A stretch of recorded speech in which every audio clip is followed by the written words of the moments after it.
Bien, ahora sí vamos a empezar con la exposición que corresponde, que en rigor era la segunda, que por motivos de itinerario del avión que lo trajo a Coyhaique se tuvo que demorar un poco más. Así que nuevamente les voy a presentar al expositor que viene a continuación, que es Alberto Codú McManus. Repito que va a ofrecer la exposición titulada Los dilemas regulatorios ante la inteligencia artificial. Alberto es abogado y doctor en filosofía de la University College of London. También ha trabajado como oficial de derechos humanos en la oficina del Alto Comisionado de Naciones Unidas para los Derechos Humanos. Y en esta ponencia se analizarán los desafíos regulatorios que surgen a medida que la inteligencia artificial avanza y se reflexionará sobre cómo abordarlos de manera efectiva. Un aplauso para Alberto, que está acá ya listo para comenzar su... Ah, ¿tú estás con micrófono? Sí, no, tengo mi propio micrófono, así que... dale, sí, perfecto, sí, importante. Ahí. Perfecto, genial. Perfecto, bueno, voy a comenzar esta presentación, que espero sea muy breve, espero que además plantee una mirada un tanto distinta. Yo soy abogado, he estudiado toda mi vida en facultades de Derecho y los abogados estamos entrenados para cuando las cosas salen mal, ¿ya? La mayor parte de quienes se dedican a la inteligencia artificial están preocupados de las oportunidades, de las nuevas ventanas que se abren con la inteligencia artificial, de cómo la inteligencia artificial va agregando valor. Y yo estoy preocupado de cuando la inteligencia artificial implica riesgos, cuando las cosas salen mal, cuando hay fallas que implican efectivamente riesgos para los derechos fundamentales de las personas. Entonces voy a hablar de los dilemas regulatorios ante la inteligencia artificial y voy a plantear que el punto de partida para abordar estos dilemas regulatorios son los derechos humanos y no la ética, las buenas prácticas, la inteligencia artificial confiable, fiable, ética, etcétera, etcétera. Tenemos un cuerpo normativo lo suficientemente vasto y denso que genera obligaciones precisas y que nos permite abordar los desafíos regulatorios de la inteligencia artificial. Y esto solo decir que es en el marco también de proyectos de investigación que vengo desarrollando hace ya, bueno, bastante tiempo, pero en específico 2 proyectos de investigación Fondesit sobre el tema de la discriminación algorítmica, es decir, cuando los algoritmos terminan discriminando a las personas, en general a las mismas personas que discriminamos los seres humanos, y otro proyecto sobre los algoritmos públicos, es decir, los algoritmos que utiliza el Estado. Entonces vamos a la siguiente, un par de cuestiones regulatorias, bueno, esta es la estructura de lo que vamos a decir acá, definiciones, algunos problemas, desafíos y dilemas regulatorios, por qué los derechos humanos como punto de partida, y voy a terminar con un panorama relativamente triste de qué es lo que pasa en Chile a la hora de regular y a la hora de plantear formas de regular los riesgos que se generan a partir de la inteligencia artificial. Vamos a la siguiente, entonces. Bueno, ya hemos hablado bastante de las definiciones de inteligencia artificial. Hay una primera definición pragmática que proviene, podríamos decir, incluso del test de Turing, ¿no? O de lo que ha dicho ya el matemático Alan Turing cuando decía, bueno, si tú puedes mantener una conversación con una máquina y esta más o menos pasa como inteligente, bueno, eso podría ser calificado desde un punto de vista bien pragmático, ¿cierto? Como inteligente, lo que pasó con las máquinas que empezaron a derrotar a los maestros de ajedrez o en el Go, como ya decía Felipe en la presentación pasada, pero en general o quienes se dedican desde un punto de vista más técnico a la inteligencia artificial más o menos consensúan en que esta segunda definición es una que se parece más a una máquina que va aprendiendo a partir de los datos que va recibiendo. Entonces, más allá de esta definición, que espero un poco, vamos a la siguiente lámina, nos pueda... a la siguiente lámina, por favor. Ahora estamos en el hype, ¿no? Estamos como en la parte así como fuerte de la droga, ¿no? Todos hablamos de inteligencia artificial, la cobertura de los medios suele estar rodeada de teorías conspirativas. Se dice que la inteligencia artificial va a causar la extinción humana. Tenemos jueces en todo el mundo utilizando inteligencia artificial para dictar sus fallos.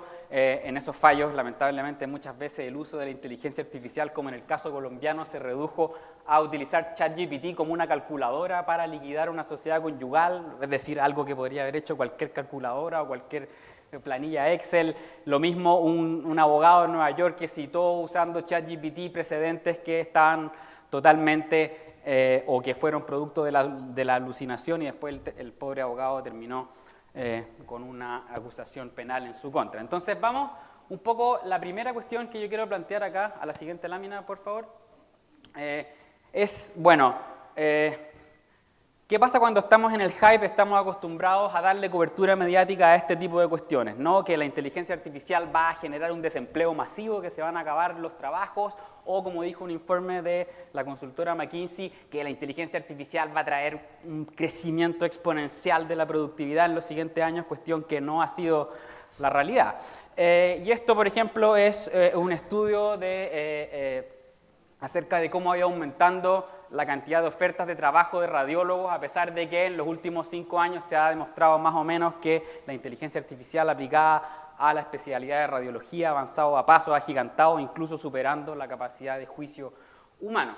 Sin embargo, los mejores datos que tenemos, por ejemplo, acerca de reemplazo por automatización de trabajo, lo que muestran es que el gran problema es que no tenemos datos acerca del real uso que están haciendo las empresas de inteligencia artificial. Entonces estamos muy acostumbrados a quedarnos con la noticia mediática, ¿no? De estos reemplazos, las profesiones que se van a ir reemplazando por la inteligencia artificial, pero la verdad, no hay datos, ¿no? Ni siquiera este trabajo de Acemoglu, que debe ser el economista que más ha investigado estos temas, un poco da cuenta de la falta de evidencia empírica que hay. La siguiente lámina, por favor.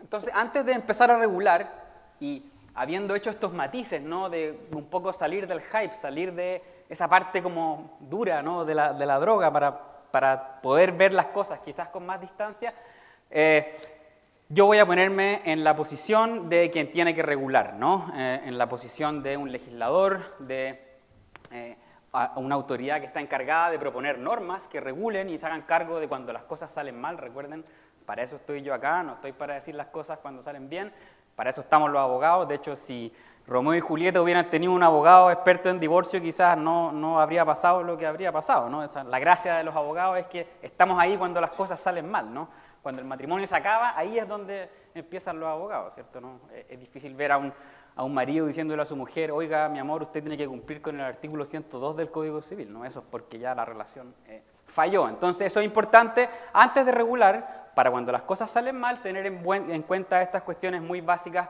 Primero, el problema entre innovación y regulación, que es lo que nos tiene en un estancamiento geopolítico donde nadie quiere regular. Llevamos 4 años ya en Europa discutiendo la nueva directiva de inteligencia artificial. Estados Unidos lleva 5 o 10 años tratando de decir algo y a lo único que se ha comprometido es a un marco ético que no implica ninguna norma vinculante. China, por el otro lado, haciendo regulaciones muy específicas en algunas áreas, en algunos sectores, pero hay un estancamiento geopolítico porque nadie quiere regular por los peligros que esto entraña para la innovación, en la medida que la innovación es parte importante de la política productiva de las potencias mundiales, ¿cierto? Pero quizás el principal problema a la hora de regular es que quizás ya puede ser muy tarde, porque el derecho evoluciona de manera lenta, hay que poner de acuerdo a personas que piensan distinto, es lenta, se demora, y cuando el derecho ya quiere regular ya pasó un poco la cuenta, ¿no? La Ursula von der Leyen, ¿cierto?, de la Comisión Europea propuso el primer borrador de la Directiva Europea de la Inteligencia Artificial antes de la pandemia. En diciembre del año pasado, en noviembre del año pasado ya tenían listo un borrador, sale ChatGPT. Resulta que en junio de este año el Parlamento Europeo, cuando plantea su posición negociadora ante ese borrador, dice no, tenemos que agregarle más capítulos porque sencillamente en 6 meses cambió, ¿no?, la cosa. Lo mismo entre ChatGPT versión 3.5 y versión 4, fíjense cómo fue aumentando los resultados de los test clásicos para tener la licencia de doctor, la licencia de abogado, etcétera, etcétera, ¿no? Entonces, ¿cuál es el problema que tienen que tener en cuenta los reguladores, además, en relación a la magnitud de los daños? Es que si bien los daños pueden ser poco probables, ¿no?, y de hecho la cantidad de tráfico, de la cantidad de bytes y bits que navegan, ¿no?, por fibra óptica o por radioelectricidad, etcétera, etcétera, en el día a día, ¿no?, una ínfima parte tiene que ver con actividades ilícitas, ¿no? Pero cuando las cosas salen mal, las cosas pueden salir muy mal, ¿no? Ese es el gran problema. No tiene que ver tanto con la probabilidad del daño, sino que con la magnitud y con el impacto del daño. Y por eso regular en ese sentido es muy difícil, ¿no? Regular cuando uno tiene un daño poco probable, pero que cuando las cosas salen mal, por economía de escala salen muy mal, es muy difícil poner de acuerdo a los legisladores. Y el otro tema es la carrera armamentista, ¿no? El tema de que nadie quiere poner cortapisa a la idea de que si no hago yo la innovación disruptiva y riesgosa, la va a hacer el otro, lo que tiene un símil a la carrera armamentista durante la Guerra Fría. También la mayor parte de los desarrollos tienen que ver hoy en día con empresas privadas y por lo tanto hay una falta de control democrático, como ha quedado claro a propósito de la gobernanza de redes sociales. Y por último está este tema de las tendencias monopólicas o que se generan por los efectos en red que tienen en general las aplicaciones de inteligencia artificial que funcionan en base a datos. Es decir, por ejemplo, el caso de Uber es bien interesante porque, por ejemplo, Uber todavía no genera ganancias, ¿no?, más o menos desde su creación, pero sin embargo sigue obteniendo en todas las rondas de inversión la mayor cantidad de millones de dólares de inversionistas dispuestos a meter plata a esta aplicación, ¿no? Pero por los efectos en red, ¿cierto?, y por las tendencias monopólicas, nadie quiere, si bien las primeras regulaciones tenían que ver con regulaciones que no distinguían entre el grande y el chico, entre el mediano y el gran empresario, hoy en día cada vez hay más conciencia y lo que genera dilemas regulatorios bien potentes. Vamos a la siguiente entonces. Estos son algunos de los dilemas o desafíos regulatorios, si acaso regular a las personas que utilizan inteligencia artificial o si acaso ocupar una norma ISO que regule desde un punto de vista los requerimientos técnicos que tienen que cumplir las aplicaciones de inteligencia artificial, vinculantes o voluntarios. Vinculantes está lleno, todas las empresas quieren marcos normativos vinculantes, inteligencia artificial ética, responsable, etcétera, etcétera, pero por otro lado también existen varias iniciativas en materia vinculante, ¿no? Inteligencia artificial para que nos ayude, por ejemplo, a fiscalizar, ¿no? Como ya hay en el Estado chileno, hay 87 algoritmos públicos que utiliza el Estado en su mayor parte para, por ejemplo, ayudar a la fiscalización de servicio de impuesto interno, detección de fraude del subsidio de incapacidad laboral, detección de prioridades de operación a propósito de retinopatía diabética, etcétera. Tenemos millones de ejemplos, reconocimiento de patente en varias municipalidades de Santiago. Ya la ministra del Interior sacó un proyecto también en esa materia, pero también podemos pensar en regulación para que la inteligencia artificial cumpla la regulación y no solamente como complemento de la regulación. Podemos pensar en regular la inteligencia artificial desde un punto de vista nacional o desde un punto de vista global, ¿no?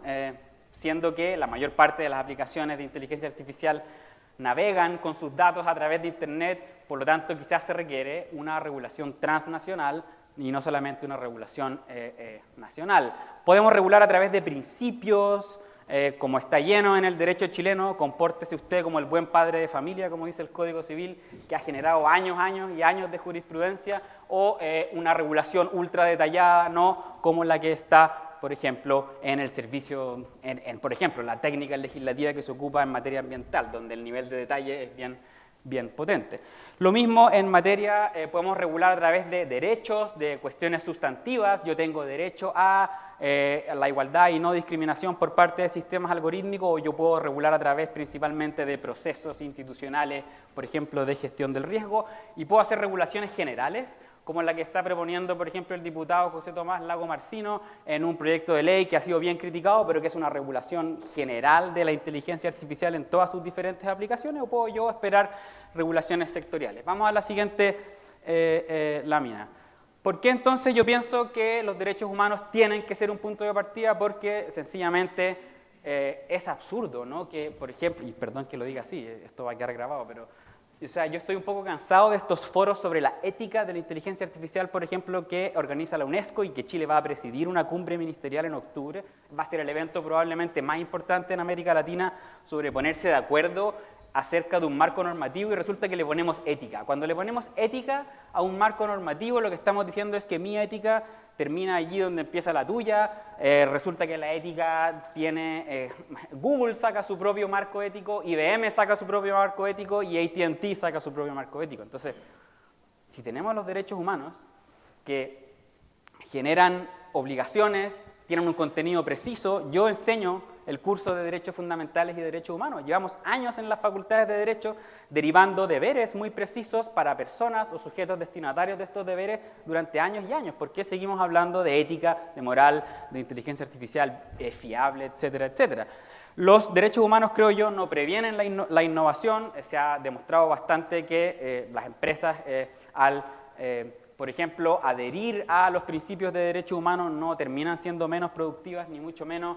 Tampoco los derechos humanos son absolutos, salvo la prohibición de tortura. No hay ningún órgano o tribunal internacional que haya dicho que los derechos humanos son absolutos. Los derechos humanos definen el daño que la inteligencia artificial debe prevenir, pero además generan un marco internacional, regional, un lenguaje compartido, ¿no?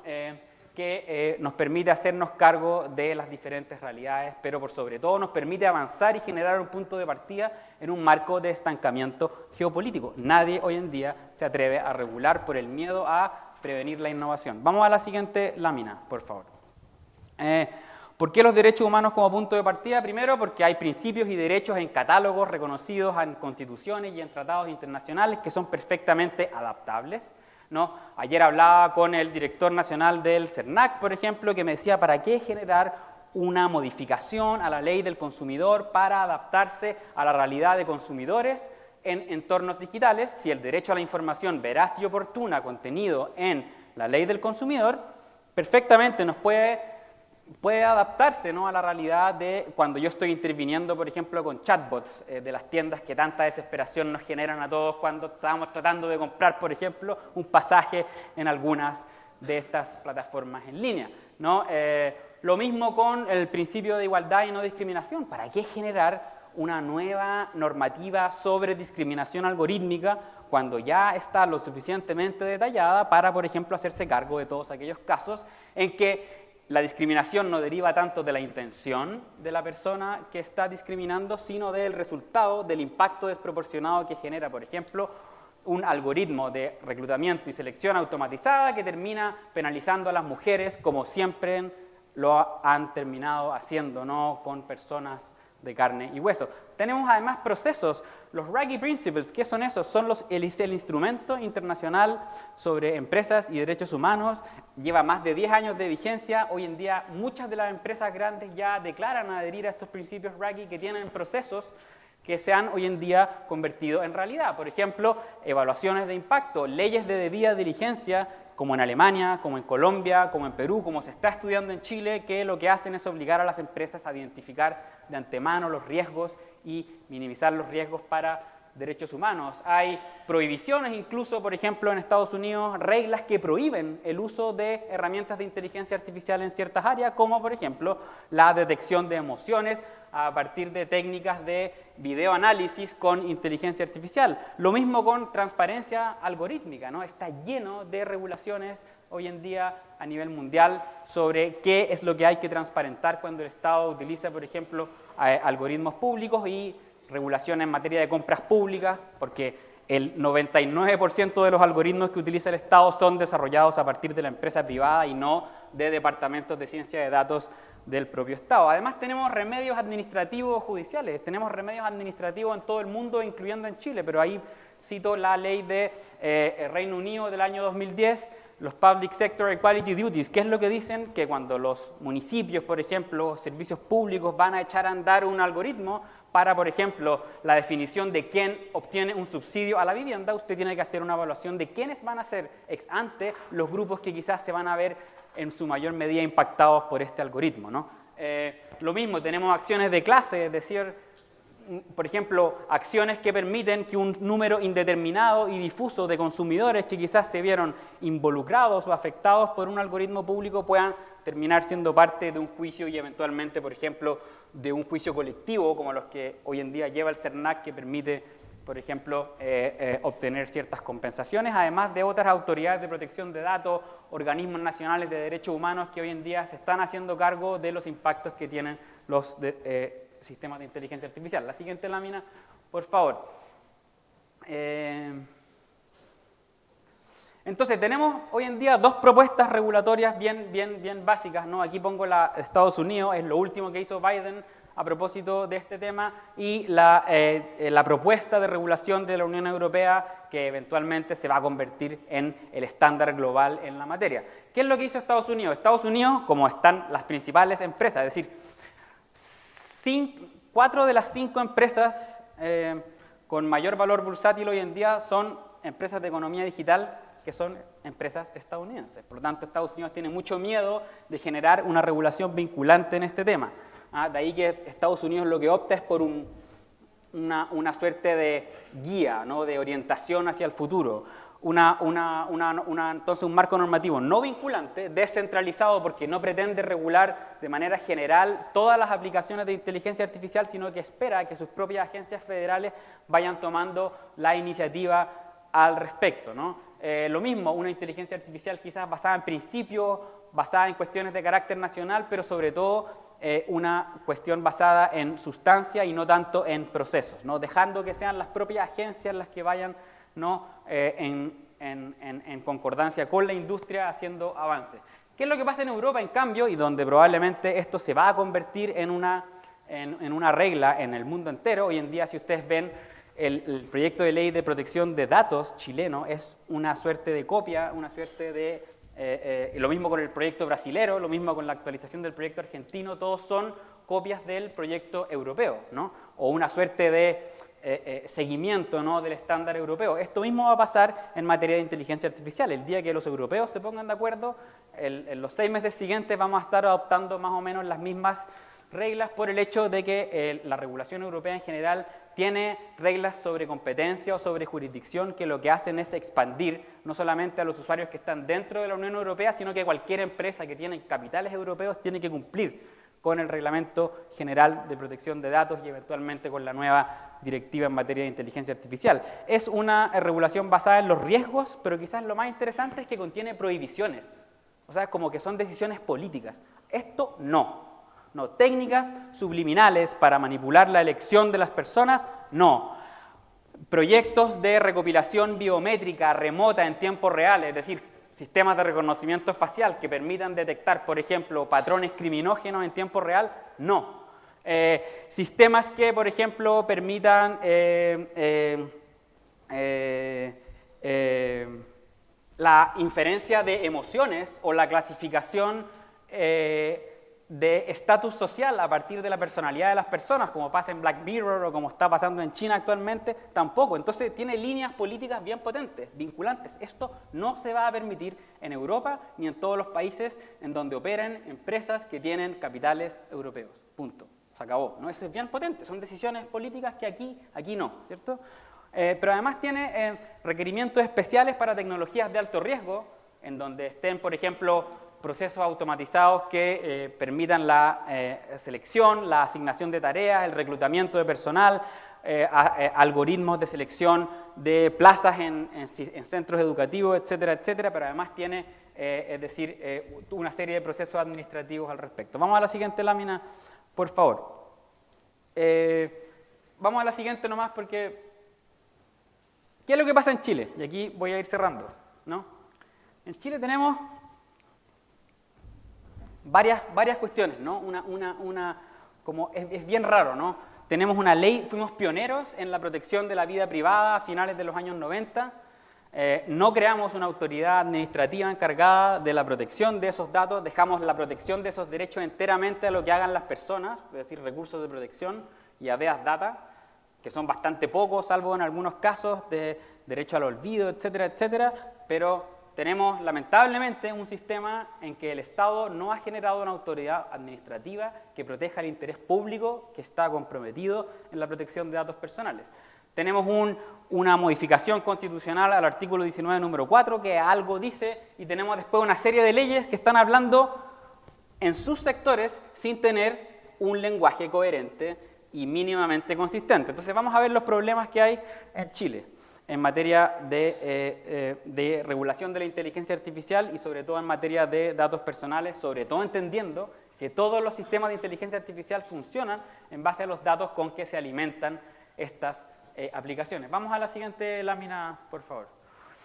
Entonces, ¿cuáles son las paradojas del sistema chileno, ¿no? Este es el ranking del índice latinoamericano de inteligencia artificial que acaba de hacer el CENIA, lo lanzó de hecho hoy día, así que justo me vine en el avión con el informe ahí, calentito. Dice que somos número 1 en América Latina en todos estos temas, infraestructura crítica, somos número 1 en términos de, por ejemplo, talento, de retención del talento, somos número 1 en términos de educación, la cantidad de papers publicados en los top rank journals, listo, todo bien.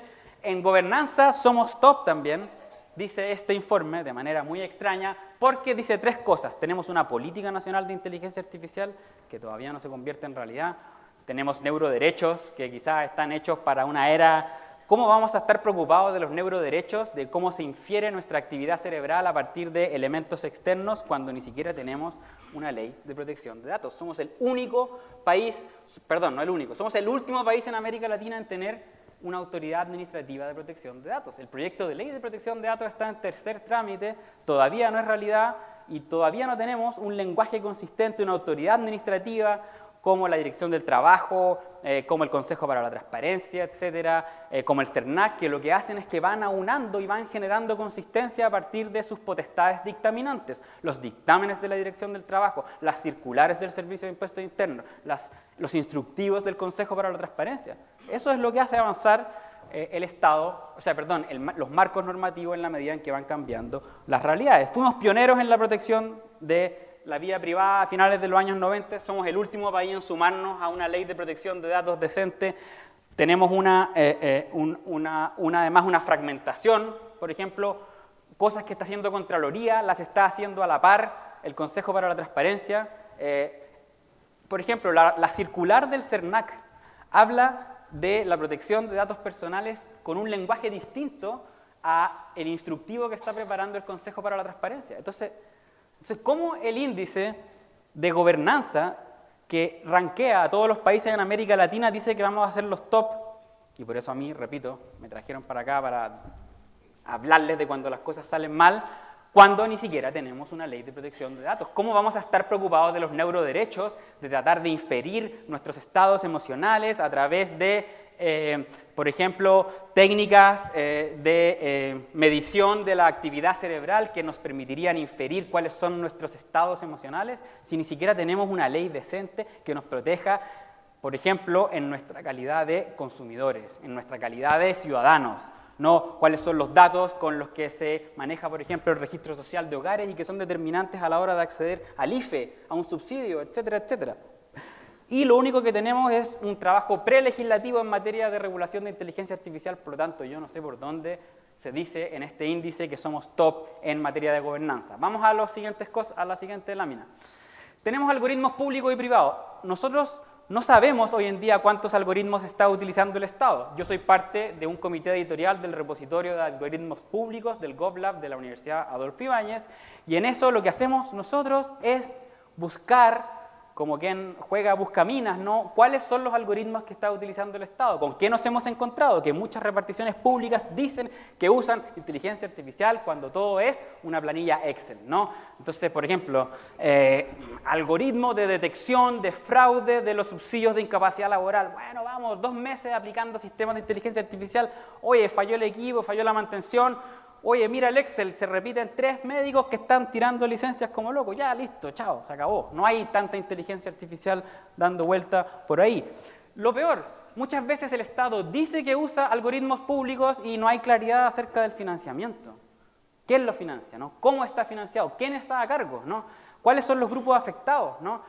Hoy en día, la Fiscalía, por ejemplo, el delito de violencia intrafamiliar, ocupa el delito de violencia intrafamiliar la mayor parte del trabajo de las fiscalías, por ejemplo, en el sur de Chile. Los Ríos, 85% del trabajo de la fiscalía se va delitos de violencia de género, ¿no?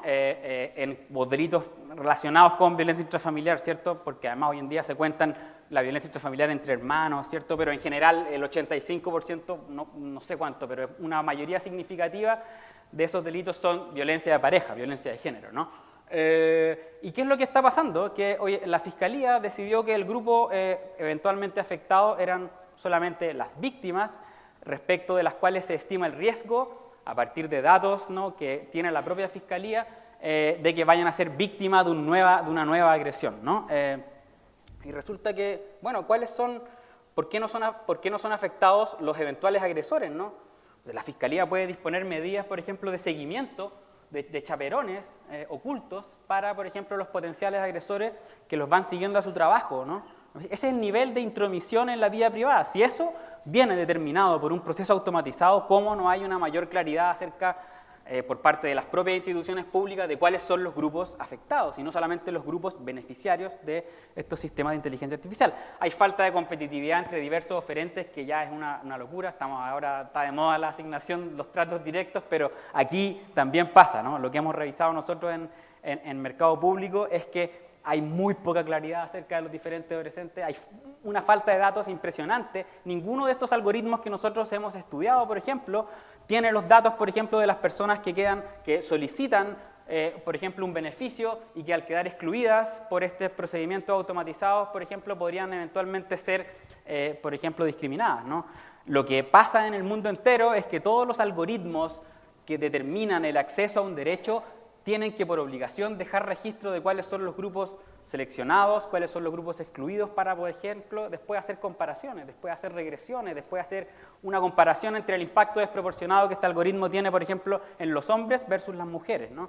Hay inexistencia o falta de testeo, ¿no? Por ejemplo, lo que pasa en el resto del mundo más desarrollado es que todos los algoritmos públicos cuentan con información disponible acerca de los datos de testeo, como por ejemplo, si acaso los algoritmos que está utilizando el Estado en el sistema de alta dirección pública y que permiten el proceso automatizado de reclutamiento y selección. ¿Por qué no hay, por ejemplo, un testeo con fake bots, con currículum falso, que por ejemplo envíen,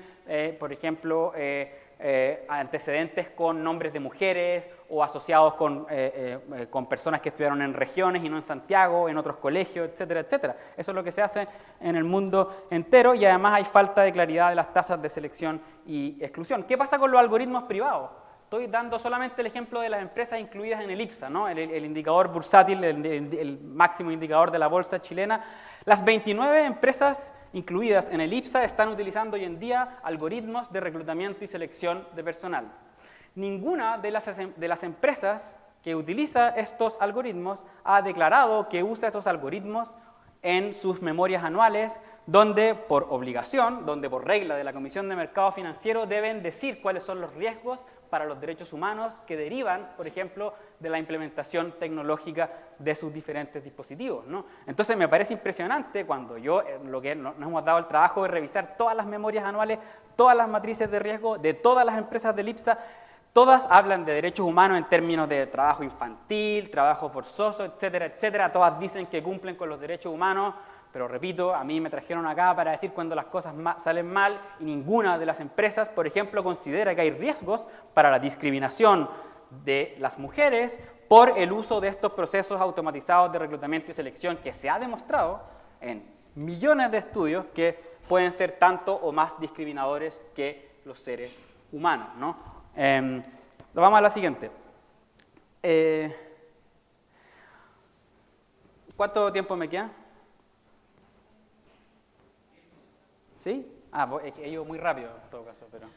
Ya, vamos viendo un ejemplo concreto, Alerta Niñez. ¿Qué es lo que es la Alerta Niñez? Un algoritmo que pretendió utilizar la Subsecretaría de la Niñez en conjunto con la Subsecretaría de Desarrollo Social para estimar los niveles de riesgo a los que están sometidos los niños, niñas y adolescentes. Es decir, evidente, ¿no? Un software predictivo que estima el riesgo, como ya lo dijeron, ¿cierto?, nuestros antecesores, para calcular la probabilidad de que los niños estén en riesgo de sufrir vulneraciones. Básicamente, los perfiles de los niños que han sido vulnerados en el pasado nos permiten estimar a partir del balance de diversos factores cuáles van a ser los perfiles de los niños que van a sufrir agresiones en el futuro. Relativamente sencillo, ¿no? Es codificar el trabajo humano de miles de trabajadores sociales que año a año van haciendo estas evaluaciones, que van sopesando en planillas Excel, en pautas unificadas de estimación de riesgo, en cuestionarios, etcétera, etcétera, ¿no? La idea era generar un software que permitiera la estimación del riesgo, ¿no? Ahora bien, ¿cuáles eran las variables de ese software, ¿no? Beneficiarios de programas sociales, que en Chile, ¿cierto?, son los pobres, ¿no? O una parte importante de la población, como se demostró en pandemia. Antecedentes educativos, ¿no?, de las familias. Otras variables geográficas, como el número de robos de las manzanas en virtud de, por ejemplo, técnicas de geolocalización. Porcentaje de hogares monoparentales, tasa de desempleo en el barrio del niño, ¿no? Esas eran las variables. ¿Y qué es lo que dijeron los desarrolladores, que en este caso era una universidad extranjera la que desarrolló el algoritmo? Dijo, esto es más sencillo hacerlo en Chile por el hecho de que es costumbre que en los ciudadanos que sus datos sean procesados para estratificar su estatus socioeconómico con el fin de focalizar los beneficios sociales. Miren, ese era el mindset filosófico de quienes estaban desarrollando el algoritmo, ¿no? Entonces, ¿cuál es el problema que hay acá? ¿Cuál es el problema de este software? Si uno ve, por ejemplo, estos problemas. Un problema de selección de características. Los datos son necesariamente representaciones, abstracciones o generalizaciones reductivas de un fenómeno real que es infinitamente más complejo, más específico, lleno de matices, etcétera, etcétera. Hasta ahí no hay problema. Uno entiende que la inteligencia artificial en general funciona así y hay un costo que pagar y por eso podemos tratar de complementar el algoritmo con lo que diga el juicio humano. Pero sin embargo, bajemos a estos dos problemas. Un problema de diseño. Cuando uno trata de definir las variables objetivos de ese algoritmo, si uno ve esas variables que están acá, esas son variables que todos en Chile sabemos que son medidas de pobreza. Uno en Chile puede adivinar quién es pobre preguntándole por el colegio al que fue. Uno en Chile puede adivinar quién es pobre preguntándole por el barrio en que vive. Uno en Chile puede adivinar quién es pobre preguntándole por esas medidas que están ahí, ¿no? Si tu papá pasó por un programa del Senda, si tu papá pasó por la cárcel, si tu papá pasó por un programa, etcétera, de el registro social de hogares. El registro social de hogares es eso, ¿no? Es una medición muy fina, muy granular de la pobreza en Chile, ¿no? Entonces, ¿quiere decir eso?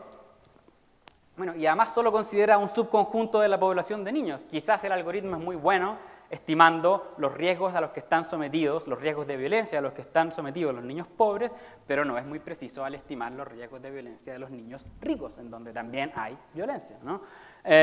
Un problema también de datos de entrenamiento. ¿Qué pasa? Los datos con los que fue entrenado este algoritmo incluyen evidentemente los problemas de etiquetado, de labeling, es decir, los prejuicios de los trabajadores sociales que interactuaron con esas familias y que llenaron esas fichas sociales de acuerdo con sus propias apreciaciones. Pero también hay un problema de sobrerepresentación. Los pobres en Chile están lo suficientemente dataificados por el Estado, mientras que los ricos están lo suficientemente dataificados por las tarjetas de crédito y las empresas de seguro, ¿no? Vamos a la siguiente. En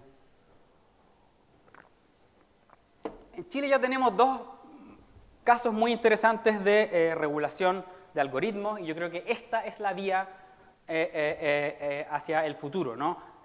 Tenemos el caso de la ley de trabajo en plataformas, ¿no?, que se incluyó en el Código del Trabajo y que es bien interesante porque no solamente entrega derechos para todos los trabajadores, independientemente de que tengan o no tengan contrato con estas plataformas de delivery, con estas plataformas de transporte, pero incluye o señala, ¿no?, que si el valor agregado que generan estas empresas está en los datos, entonces hay un interés público en que los trabajadores, ya sea individualmente o de manera colectiva, puedan acceder al modo en que esos datos impactan en su trabajo. Por ejemplo, ya se está pidiendo que estas empresas, por ejemplo, entreguen los datos de asignación de los bonos o de estas tarifas dinámicas o de estos subsidios que te entregan, ¿no? Haz 4 viajes en menos de 1 hora. Bueno, ¿quiénes están ganando esas asignaciones y esos bonos?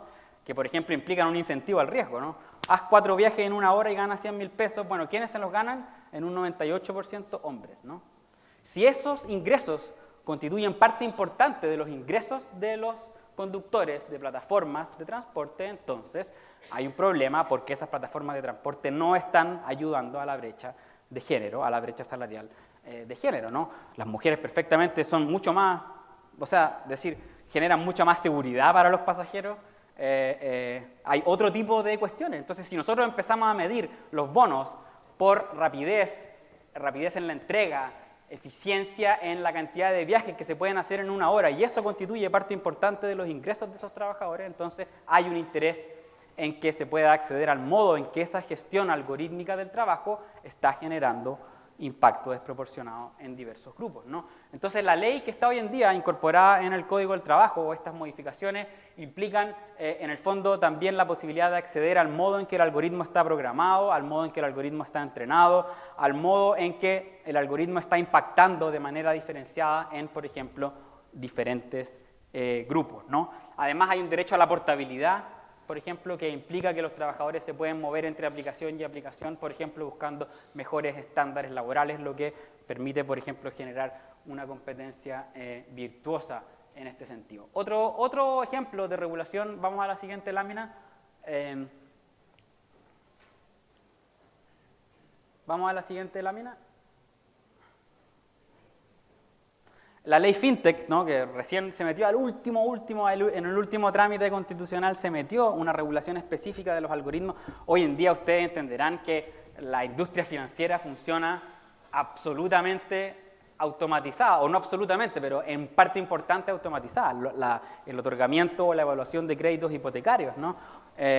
Hoy en día los bancos ya no necesitan cajeros, ya no necesitan una serie de funciones y por lo tanto esto no está generando una automatización total, ¿no? De las funciones o un reemplazo total de los trabajadores. La banca además tiene bastantes utilidades y por lo tanto no tienen problemas en ese sentido cuando tienen que repartir utilidades o reconvertir trabajadores, además con porcentajes de sindicalización por sobre el 80%. Entonces, ¿pero qué pasa en la industria financiera? Por ejemplo, ¿por qué Banco Santander hoy en día está reconvirtiendo sus sucursales en Work Café, ¿no? Porque ya sus trabajadores lo que tienen que hacer ahora es generar confianza, ¿no? Generar confianza en el cara a cara, son hoy en día lugares de emprendimiento, etcétera, etcétera. Y ¿qué es lo que pasó en la ley FinTech, ¿no? La ley que un poco regula, ¿cierto? La industria financiera, al menos en su dimensión tecnológica, metió una regulación que trata de decir que los algoritmos que se utilizan, por ejemplo, en la administración de carteras de inversión, tienen que tener ciertas características como idoneidad. Ese es el paso que estamos dando en Chile, ¿no? Es como pasito a pasito, pero yo creo que hay buenas ideas que tienen que irse replicando en el futuro. No estoy de acuerdo con el actual proyecto de ley que pretende regular de manera general la inteligencia artificial y que pretende entregarle a una comisión que a nivel nacional, compuesta por miembros ad honorem, va a otorgar licencias de uso para todas, imagínense, todas las aplicaciones de inteligencia artificial en el mundo privado y público. Eso es una locura, ¿no? Y ese es el proyecto de ley que actualmente está en discusión. Si esa es la forma en que vamos a ir adelante, ¿no? Creo que no es una buena manera de hacerlo, ¿no? Vamos a la siguiente lámina, ¿no? ¿Cuál puede ser el rol de Corfo? Y aquí tiro 2 ideas que son bien interesantes, ¿no? Primero, tratar de evitar, por ejemplo, o promover dentro del ámbito de su competencia y de sus potestades, regulaciones que, por ejemplo, permitan distinguir entre pequeñas y medianas empresas y los grandes empresarios. El gran problema que han tenido las regulaciones en materia de inteligencia artificial es que están solamente pensadas en Meta, están pensadas en Google, están pensadas en Microsoft, y eso es un problema a nivel mundial, ¿no? ¿Qué es lo que pasa si nosotros empezamos a meter requisitos solamente a empresas grandes? Resulta que las startups no van a poder cumplir con esos requisitos y va a ser, en el fondo, una medida que atenta contra la libre competencia, ¿no? Eso es evidente, ¿no? Es decir, ¿qué pasa si nosotros, por ejemplo, metemos requisitos muy potentes en la ley que pretende regular las plataformas de redes sociales? Bueno, las únicas que van a poder cumplir son aquellas que tienen equipos jurídicos, equipos multidisciplinarios con la capacidad para hacerse cargo de esos problemas, y como la economía digital funciona en base a efectos en red, a medida que yo tengo más usuarios, mejoro la capacidad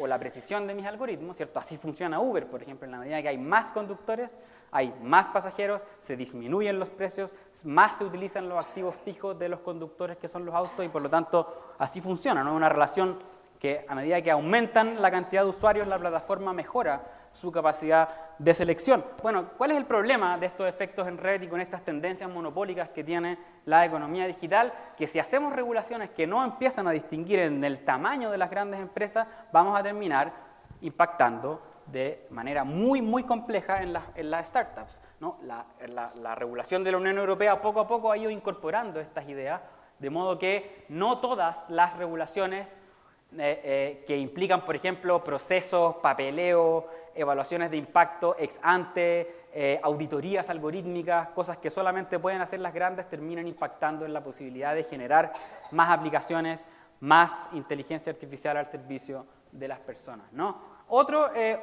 promover la actualización regulatoria de las startups chilenas, ¿no? Yo he ido ahora estoy investigando hartas startups que se dedican a la gestión de personas, es decir, en el mundo de los recursos humanos, y todas esas startups que están ofreciendo servicios muy, muy interesantes, ¿no? en la asignación, en las mediciones del bienestar de los trabajadores, etcétera, etcétera, apps que, por ejemplo, permiten sofisticar la coordinación de los turnos, apps que permiten, por ejemplo, atraer talento, etcétera, etcétera. ¿Cuál es el problema? Muchas de esas startups están perdiendo clientes por no tener términos y condiciones que cumplan con el Reglamento Europeo de Protección de Datos. ¿Qué cosas puede hacer Corfo? Con poquita plata, por ejemplo, promover actualizaciones regulatorias, cuestiones de gobernanza que le permitan a estas pequeñas startups, por ejemplo, contar con un apoyo especializado de abogados que los pueda, o de equipos multidisciplinarios que, por ejemplo, puedan, tener o avisorar o adelantarse a los cambios que van a venir con la regulación europea en materia de inteligencia artificial, con el proyecto de ley de protección de datos que ya está en tercer trámite y va a ser realidad antes de fin de año. Así que prepárense todas las empresas o todos quienes que están acá y que emprenden, porque van a tener que contratar abogados o van a tener que usar ChatGPT para actualizar sus términos y condiciones de acuerdo al reglamento de protección de datos. Quizás lo más importante y la lección con la que quiero que nos quedemos hoy día es la gobernanza es parte, la gobernanza de la inteligencia artificial en base a una perspectiva de derechos humanos es algo vital para el desarrollo chileno. Yo no entiendo cómo ese índice latinoamericano de inteligencia artificial nos pone en el top 1 de 12 países que fueron medidos, cuando resulta que tenemos una ley de protección de la vida privada que no es ni comparable con la regulación brasilera, con la regulación colombiana, con la regulación uruguaya, con la regulación argentina, etcétera, etcétera, que están mucho más actualizados, que ya tienen autoridad, ya tienen una jurisprudencia, una doctrina administrativa que permite ser mucho más consistente. Parte de los problemas que tienen hoy en día, por ejemplo, los organismos públicos para desarrollar aplicaciones de inteligencia artificial es que no hay claridad, por ejemplo, en cómo guardo los datos, en qué guardo los datos de los usuarios de la Fiscalía Nacional, en la nube, los guardo en los computadores, en servidores físicos, etcétera, etcétera. Ese es el tipo de problema, es decir, tener mucho talento, mucha infraestructura crítica, mucha conectividad. Los niveles de inclusión digital en Chile son únicos en el mundo, ¿no? El nivel de cobertura de Internet en Chile es lejos el más importante, mucho talento, superávit de talento. Valdivia, de hecho, estamos llenos somos la ciudad con más doctores por cada 100.000 habitantes. Dijo, no los doctores que curan, sino que los doctores que generan problemas, como yo. Pero bueno, hay superávit de talento y resulta que no hay una gobernanza de datos que permita hacerse cargo de manera consistente y de manera coherente de los riesgos que estas tecnologías están generando para los derechos humanos. Entonces, esa es la reflexión a la que yo los invito a hacer hoy día. Y nada, quedo atento a sus preguntas y eso. Muchas gracias.